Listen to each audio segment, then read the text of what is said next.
কালীপুর শ্মশানে এরা আমাকে নিয়ে এসছে, আর আমি নিজেও হেঁটে হেঁটে চলে এসেছি নিজের সৎকারের জন্য।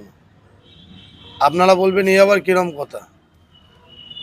কারণ আজকে খসড়া লিস্ট প্রকাশ হয়েছে, সেখানে আমি একজন জনপ্রতিনিধি, আমাকে দেখানো হয়েছে আমি মৃত।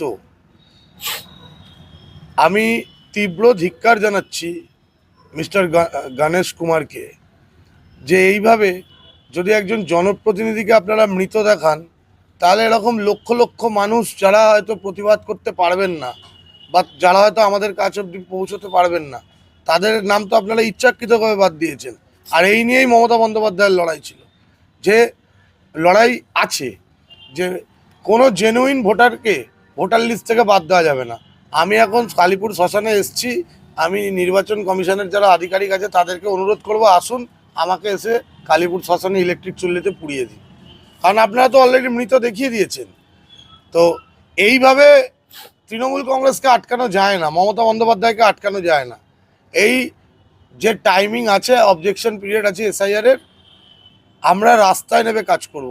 ফর্ম ফিল আপের সময়ও করেছি, এখন আবার করব। শুধু ধিক্কার জানাই নির্বাচন কমিশনকে, যে একজন জনপ্রতিনিধিকে আপনারা মৃত বলে দেখালেন, তাহলে এরকম সাধারণ মানুষকে আপনারা কিভাবে হ্যারাসমেন্ট করছেন বা করবেন এই এসআইআর নিয়ে। 100% জমা দিয়েছি, 100% জমা দিয়েছি, এবং সেখানে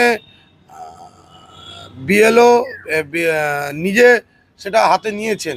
এবার কথা হচ্ছে, জমা না দিলে তো নিরুদ্দেশ দেখাতো, জমা দিয়েছি তো, তার জন্যই তো ওরা মৃত দেখাতে সাহস পেয়েছে। কিভাবে দেখিয়েছে আমি I don't know about that, but এটা ধিক্কার জানানো ছাড়া আমার কাছে কোনো উপায় নেই।